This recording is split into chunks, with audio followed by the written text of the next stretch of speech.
श्री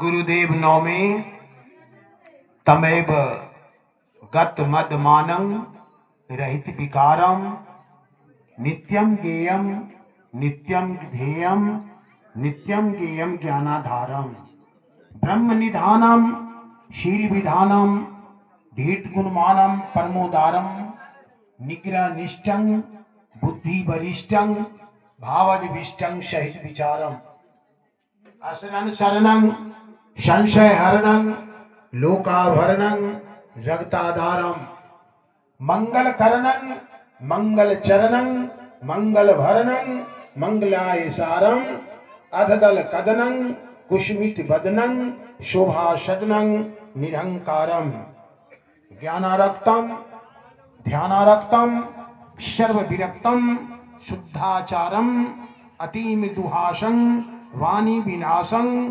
दीनमणिभासं बहुहितकारम विनयावंतो परम विनीतो नौमी सदाहं गुरुपच्चारम।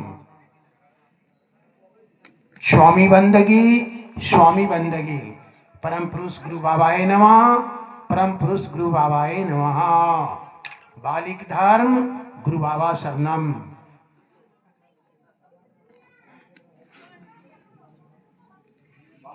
आचार्य गादी दुखिया मठ जितवरिया मूल गादी जितवरिया आचार्य दुखिया पंथ के सहजनक संस्थापक स्वामी जी दुखिया विचार मंच के द्वारा सत्संग भजन भंडारा का आयोजन किया जाता है। आज मैं 21 दिसंबर 2024 को लाल बाबू जो हमारे जीव हैं शिष्य हैं उनको प्रेम और स्नेह है। उन्होंने बातचीत किए अर्जी लगाए कि 2024 का वर्ष अब जा रहा है। इस वर्ष संत समागम गुरु पूजा गुरु बाबा की पूजा नहीं हो सका तो यह वर्ष व्यर्थ मेरा चला जाएगा। इसीलिए हम इस वर्ष में अर्जी करते हैं चाहते हैं कि हम संतों का समागम करके गुरु की पूजा करें। मैं स्वीकार किया।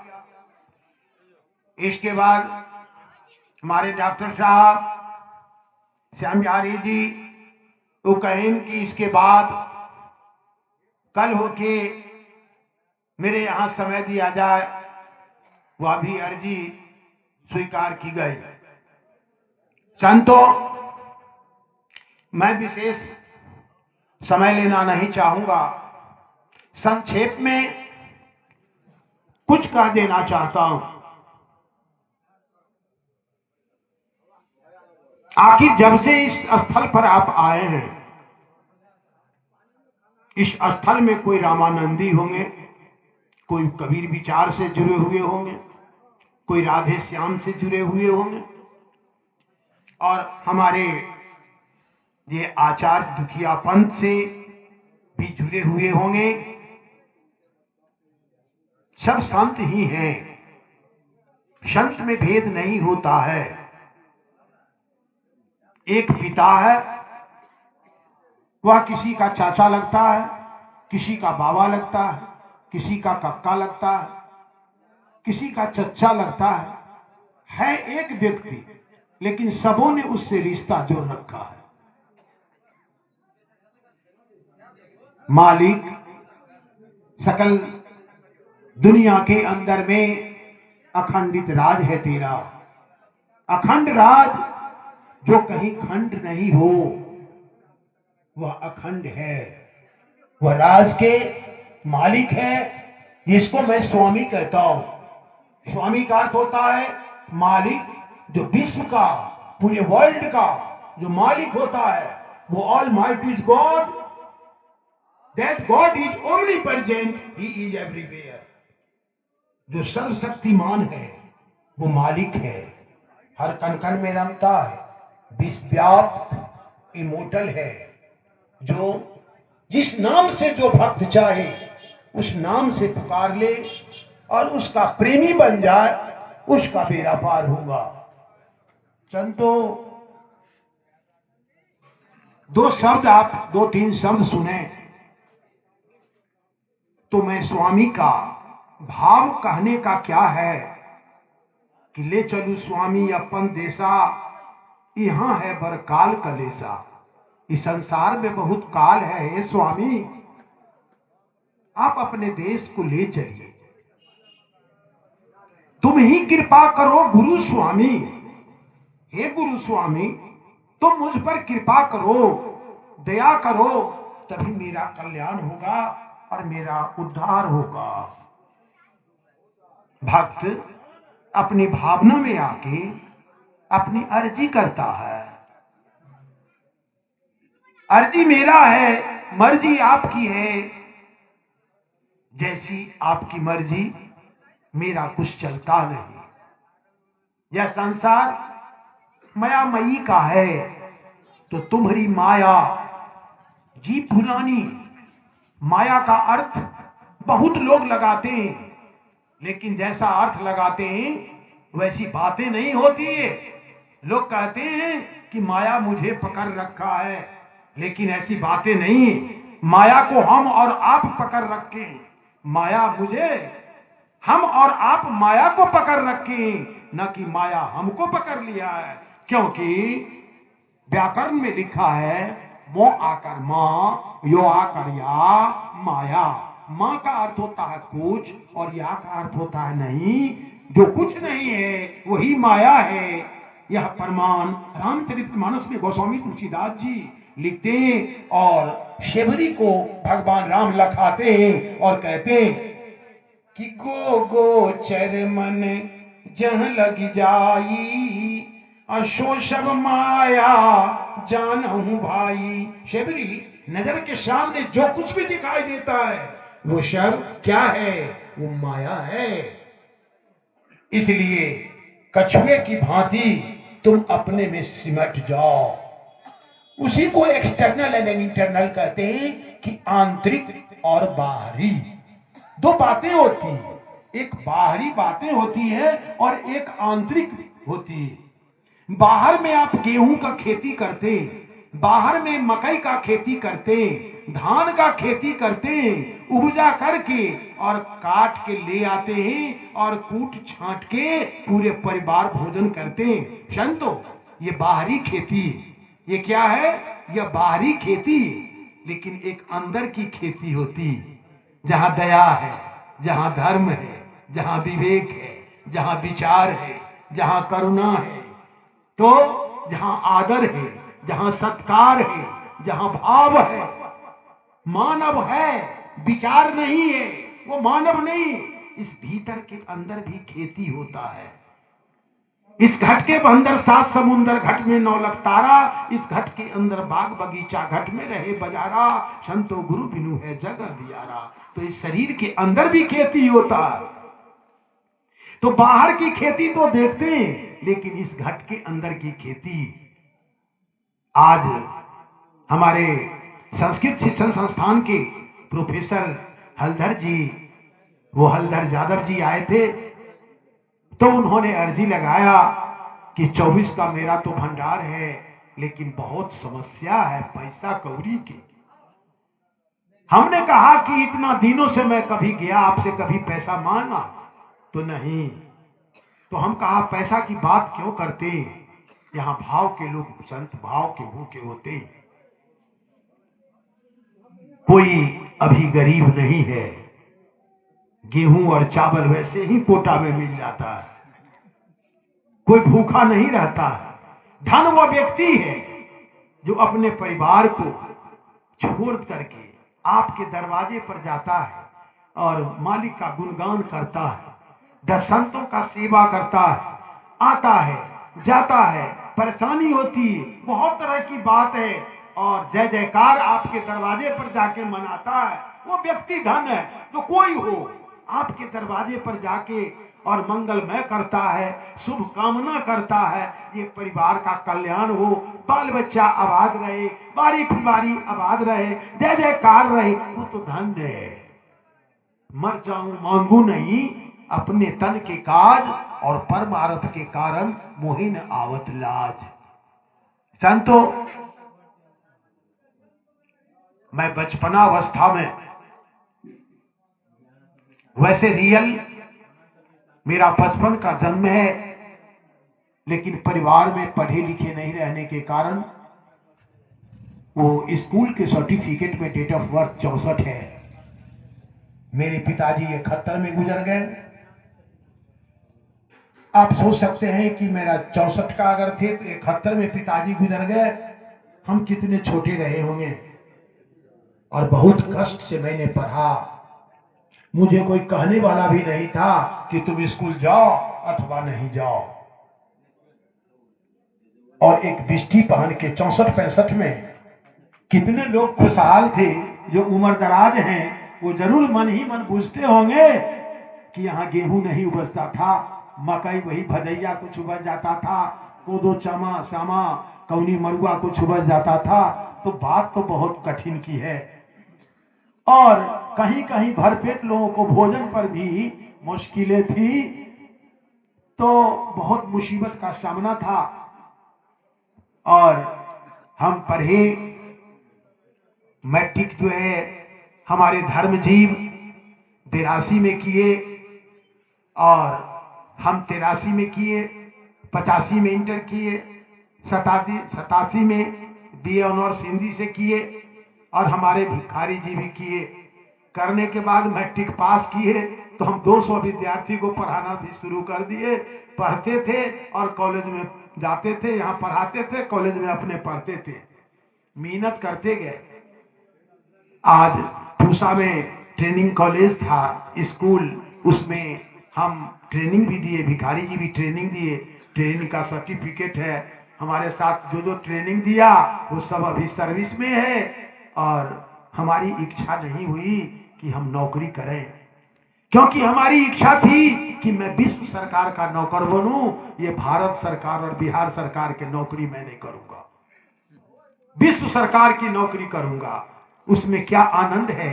हे स्वामी रउरे चरण में बर सुख पैली, राहे राहे जात रहली, हम त्रिकुटी में नहाइली। हे स्वामी हम अहाँ के चरण में बर सुख पैली। हमारे दिल में था कि तुलसी बाबा कब शरीर छोड़ दिए, आज उनकी कीर्ति का गुणगान होता है। तुलसीदास, रविदास, विठलदास, मलुकादास, केशवदास, कबीरदास, ये जितने आए संत सब लोग अमर हो गए। उन्होंने अमर कीर्ति किया, इसीलिए अमर हो गए। ये पूरे विश्व की जितनी मूर्ति है, जितने मानव है, ये मूर्ति से कीर्ति भला। ये मूर्ति तो सबको है, एक न एक दिन मिट्टी में जाएगा, तो भाई रह क्या जाएगा। तो ये मूर्ति से कीर्ति भला। मूर्ति रख के अगर आपने कीर्ति नहीं किया तो कोई नाम लेने वाला दुनिया में नहीं होगा। वैसे आए हो और वैसे ही भाई चले जाओगे। तो मूर्ति से कीर्ति भला, बिनु पंख उड़ जाए। ये मूर्ति तो जाती रही, आ कीर्ति कहीं न जाए। मूर्ति लेके कीर्ति करिएगा तो आपके मूर्ति को पत्थर का बनवा देगा, कोई मिट्टी का बनवा देगा, कोई सोना और चांदी का बनवा देगा, और मरलो में आपको पूजा और पाठ, अर्चना और आरती और ध्यान लोग लगाएंगे। तो कीर्ति की पूजा है। कहते हैं कि कुश के चटैया से भी झाड़ झाड़ उछावे। वो सादा कुल में तो बहुत है अभी, लेकिन उसने मूर्ति लेके जो कीर्ति किया, वही कीर्ति के गुणगान वो कीर्तन कहते हैं। लोग क्या कहते हैं, वो कीर्तन में चलो न जाए, कीर्तन गा बोले। कीर्तन का क्या अर्थ होता है, जिसने जीवन में मनुष्य के देह धर के जो कीर्ति किया, वही कीर्ति का गुणगान करना कीर्तन है।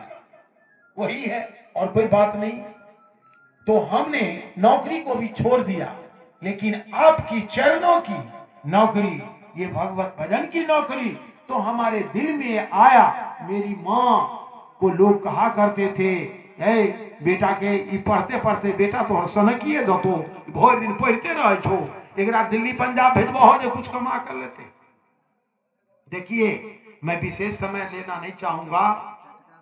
मुगल साम्राज्य की जब राज थी तो अंग्रेजों ने बहुत नियम को तोड़ा था। बहुत नियम को क्या तोड़ा, अगर वो बात बोलने लायक नहीं अगर बोलते हैं तो आप क्षमा करिएगा। बच्चा जो जन्म लेता था, मनुवादियों ने लिखा कि बच्चा जब जन्म लेता था तो मनुवादी ने कहा कि ये पहला बच्चा जो जन्म लेगा वो हृष्ट पुरुष्ट होगा, ताकतवर होगा। उसको क्या कहा मनुवादियों ने, इस बच्चा को जमुना जी को दान दे दो, और जमुना जी में फेंकवा देता था। पहला बच्चा जो जन्म लेता था वो जमुना जी में फेंकवा देता था। जब मुगल का शासन हुआ, जब आर्यों ने हमारे देश पर आए, बहुत कानून को अंग्रेजों ने तोड़ा, कहा कि ये बात सही नहीं। माँ का बच्चा जब जन्म लेता था तो माँ के स्तन का टैक्स लेता था। वो कौन सा जमाना था। और वो अभी डॉक्टर सब कहते हैं कि गाढ़ा पीला जो माँ का दूध होता है वो बच्चा के पिलाने में ब्रेन उसका विकसित होता है और बहुत ताकत होता है उसमें। और उन्होंने बताया कि उसको गोईठा पर गाड़ के और उसमें आग लगा दो, और लोग आग लगाते थे। ये कौन सी बातें थी। जमुना जी या गंगा जी नदी के पार मेरी लड़की जाती थी या कोई जाता था उसको जाति से अलग कर दिया जाता था। ऐसे भी बहुत सी कुरीति है। जब विवाह होता था तो चौठारी आप लोग सुनते हैं ना, चौठारी की प्रथा कब से चली उस सब जब सुनिएगा। शुरुआत किसने किया था चौठारी का, शुद्धिकरण को विरोध किसने किया था, अंग्रेजों ने क्या सब तोड़ा था। औरंगजेब के टाइम में क्या होता था, आप दंग रह जाइएगा। 1365 ईस्वी में वो तैमूर लंग का, जब मोबाइल पर पूछिएगा लाइफ ऑफ स्टोरी क्वेश्चन तो बताएगा कि दिल्ली में 2 लाख सिर काट लिया था हिंदू के, 2 लाख हिंदू का सिर काट लिया और जमुना जी में फेंक दिया। मैं जाता हूं दिल्ली तो जमुना जी के पार वहां मंडावली है तो वहां फेंक दिया गया था। बहुत सारी बातें। तो अगर उसका आप विरोध करते हैं, पति मर जाता था, पत्नी को हाथ पैर बांध के और चिता पर जला देता था कि है भाई ते सती प्रथा हो, रे भाई मर लई ओकर पति ओकरा कैला जरा बैठो। लेकिन राजा राम मोहन राय ने उसका विरोध किया था। तो जो जो विरोध किया, महात्मा बुद्ध को जहर दे दिया, वो मर गए महात्मा बुद्ध। गुरु गोविंद सिंह को मारहरा बैरागी ने पेट में छुरा भोंक दिया। ये तुलसीदास को ब्राह्मणों ने कितना कष्ट दिया। और एक ऐसे संत हुए जिनके बेटा को देह पर दीवाल जुड़वा दिया। आप ऐसे ऐसे संत की स्टोरी कहानी पढ़िएगा। बहुत लोग तंग किया, कबीर दास को भी बहुत ज्यादा तंग किया, महात्मा बुद्ध को भी जहर दे दिया, विवेकानंद 40 वर्ष में गुजर गए, ईसा मसीह को कांटी ठोक दिया। तो जो समाज सुधार के कुछ काम करता है उसके ऊपर बहुत से दुश्मन खड़ा हो जाता है। बाबा भीमराव अंबेडकर पूरे भारत में 32 डिग्री बाबा भीमराव अंबेडकर ने प्राप्त किया। इंडिया के लॉ मिनिस्टर था और उन्होंने वो कानून बनाया। देश के 32 डिग्री उन्होंने पास किया था। डीएस की डिग्री प्राप्त उन्होंने विदेश में किया, जो 8 वर्ष में करता है वो 2.5 वर्ष में उसको पास कर गए। लेकिन इतना होने के बाद बाबा भीमराव अंबेडकर ने हिंदू धर्म को नकार दिया, इग्नोर कर दिया, कहा हिंदू धर्म को मैं नहीं स्वीकार कर सकता हूं क्योंकि हिंदू धर्म में बहुत बुराई है। जब विदेश में गए, विदेश में जाति पाति नहीं थी, विदेश में जाति पाति नहीं थी, लेकिन ये हमारे देश में जाति पाति थी।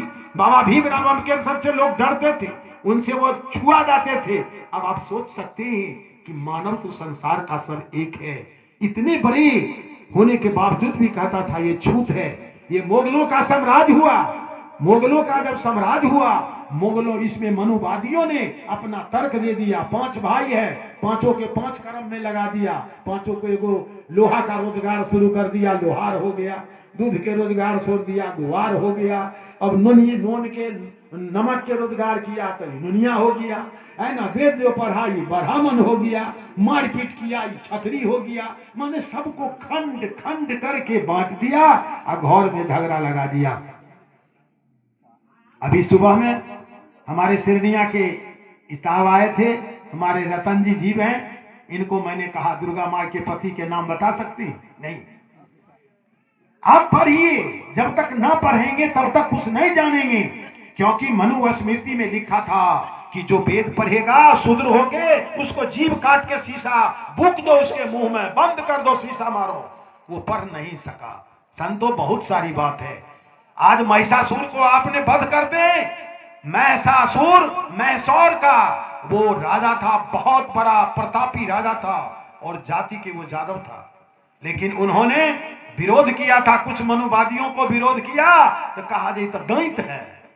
ये कौन है? दैत है। हमारा गांव में एगो का नाम रख दिया था हाथी। तब बेचो कि हाथी रख दिया। कहा जे 4 गो रोटी मकई के खा गए हो। वो खेत जे 2 कट्ठा तमते तो 4 गो रोटी नहीं खाता है, तो देह में ताकत कहाँ चलते? ओकर हाथी का नाम रख दिया हाथी। अब उसको हाथी का मूर्ति बना करके फोटो खींच के किताब में प्रकाशन कर दो जी। 100 बरस के बाद कोई गवाहियों देने वाला नहीं होगा जो 2 गो हाथ रहे। वो सब कहेगा जो नहीं हाथिये रहे। देखिए अब वहां पर बहुत सारी बातें, और पढ़िएगा, समझिएगा, बूझिएगा, तब सब बात की जानकारी होगी। तो हमारे दिल में आया कि तुलसीदास जी जब लिखा तो मैं क्यों नहीं लिखूं। मैं कॉलेज में जब पढ़ता था, सुरेंद्र बाबू वाइस प्रिंसिपल थे, भयंकर जी थे, तो हमने कहा कि ये कवि सब कब मर गया और उसका कविता अभी पढ़ाया जा रहा है, तो हम क्यों नहीं लिख सकते। और मैंने रचना शुरू कर दिया। अभी तक 5 गो किताब का प्रकाशन करवाए, और उसमें वाल्मीकि रामायण इतना मोटा मोटा होगा जो प्रत्येक दिन लिखने का काम चलता है। और जो आज लिखाएगा कल नहीं, कल से परसों नहीं, परसों से तरसों नहीं। ये नहीं कि वेद शास्त्र पुराण कुरान की बात नहीं, वो अनुभव की बात है, वो ज्ञान अंकुर की बात है, वो दिव्य ज्योति की बात है, वो आकाशीय वाणी की बात है। जब मैंने नेपाल जा रहा था, ट्रेन में कितना भजन लिख दिया। और मैं मोटरसाइकिल से जाता हूँ, एक बार बरस गया, खड़ा होकर के डायरी में लिख दिए और आकर के आश्रम पर लिख दिया, बस हो गया। लेकिन इसमें राम की कहानी नहीं है, इसमें गणेश और सरस्वती की भजन नहीं है। अब पूछ दिया जाए कहाँ बसे मन, कहाँ बसे पवन, कहाँ बसे शब्द, कहाँ बसे हंस, कहाँ बसे नाद, कहाँ बसे पीप, कहाँ बसे शिव, तो आप न बता पाएंगे कि कहाँ है। और कहाँ ओहंग है, कहाँ सोहंग, कहाँ सोना है, कहाँ ब्रह्मनारी है, कहाँ स्वादिष्टान चक्र है, कहाँ मणिपुर चक्र है, कहाँ क्या चक्र है, कहाँ सब शरीर के अंदर में। ये बहुत सारी बातें हैं जो सबकी बस की बात नहीं है। जो भीतर का खेती करेगा वो भीतर की बात को जानेगा, जो बाहर पर केवल निर्भर रहेगा वो बाहरी बात को जानेगा। तो हम गुरु बाबा की दया से, और मैंने वो 3 में 9000 का कट्ठा, एक 15 फीट गड्ढा हमने केवाला लिया।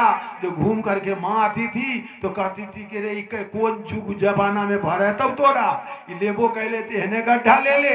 लेकिन कृपा देखिए, हम और भिखारी जी उस पर कुछ जो है कतरा काट काट के रख रहे थे वो मरैया बनाने के लिए। कुछ आदमी हंसते हुए जा रहा था, यही की कर हलकिन माता जानू गई सरकार। मैंने एक टूटी फूटी मरैया एक बनाया, और यानी में 15 फीट गड्ढा था।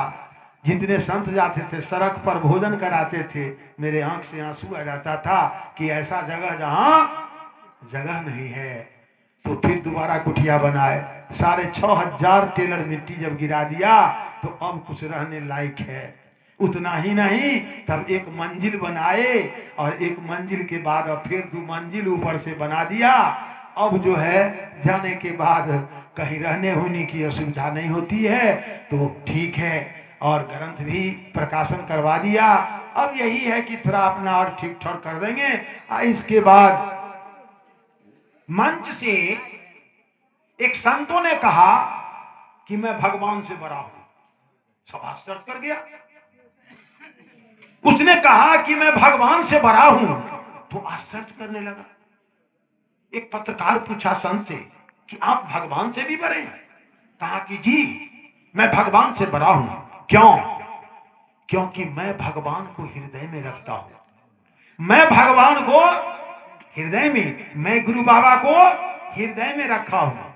तो मैं हृदय में रखा हूं, तो उनसे बड़ा मैं हूं कि मैं रखा हूं उनको अपने हृदय में। अगर हमसे वो बड़े होते तो हमको हृदय में रख लो।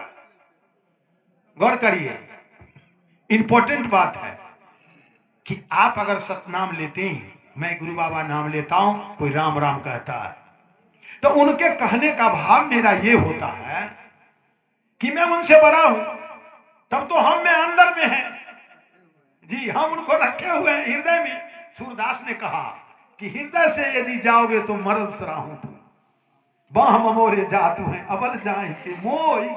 हृदय से यदि जाओगे तो मर्द सराहूं तो उनसे बड़का ना हुआ वो आदमी जो अपने में रखे हुए, ये अंदर में रखे हुए है। वो कहा कि हमसे अगर तू बड़ा है तो तू हमको अपने हृदय में रख लो, कब तुम हमसे बड़ा हो जाएगा। जी सुधारी जी कहा कि इसलिए मैं बड़ा हूं। दूसरी बात तो सुने, दूसरी बात हमारे धर्मजीव एक कहते हैं, उनका उम्र था 80 वर्ष, तो भरी हुई सभा में क्या कहते हैं कि इस भरी हुई सभा में मैं सबसे छोटा हूं, भरी हुई सभा में मैं सबसे छोटा हूं। सब लोग कहने लगे कि आप 80 वर्ष के हैं, तब कहते हैं कि सबसे छोटा मैं हूं।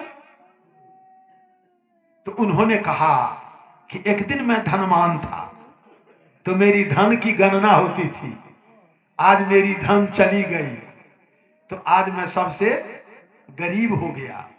तो जब मैं गरीब हो गया तो उतना ही धन का ना लेखा जोखा है, जो धन आपका 100 बीघा जमीन था, आप बड़े लोग थे, अब 1 कट्ठा बच गया, तो 1 कट्ठा के ना आप मालिक हैं।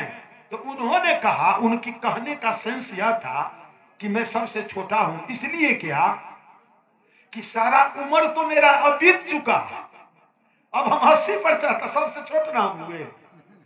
बात नहीं किए, बच्चा अगर जन्म लिया तो उसका 70, 80, 75 एज है।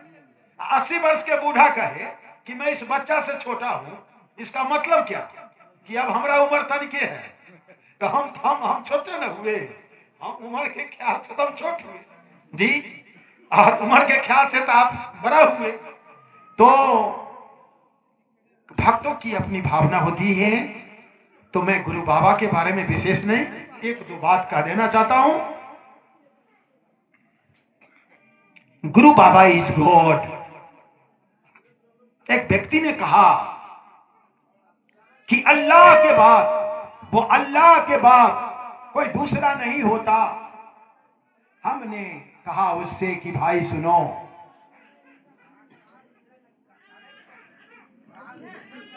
अल्लाह का एक पैगंबर होता है जो पैगाम को लाता है। हजरत Muhammad are representative of the ये अल्लाह, संवाद वाहक होते। आदम को खुदा मत कहो, वो आदम खुदा नहीं। आदम को खुदा मत कहो, वो आदम खुदा नहीं, पर वो खुदा से आदम जुदा नहीं। साकेत जी आए, देवकी जी, तो हमसे कहते हैं कि हम आपके यहां नहीं आते हैं, मैं गुरु बाबा के यहां आता हूं। और मास्टर साहब हैं, पढ़ाते भी हैं। हमने कहा कि that Guru Baba is omnipresent, he is everywhere. Sir answer this question, Guru Baba is God, not human. Acharya Dukhiya Swami are human, not God. Kabir Das is a representative of the Satpurush, Dukhiya Swami are representative of the Guru Baba, Hazrat Muhammad is a representative of the Allah. कहने का मतलब कि सतपुरुष जय ज्ञानी वेग से जीव के लिए उबारी। कौन कहा, किससे कहा, कब कहा, कैसे कहा, कहां कहा, क्यों कहा? प्रश्न तो आ जाता है, क्यों कहा कि जय ज्ञानी वेग से? किसने कहा? सतपुरुष ने कहा, सदगुरु को कहा, उसको स्पिरिचुअल टीचर कहते हैं। तो दुखिया स्वामी या रिप्रेजेंटेटिव ऑफ द गुरु बाबा, कि गुरु बाबा के मैसेंजर, सतपुरुष के मैसेंजर कबीरदास। अल्लाह के मैसेंजर वो हजरत मोहम्मद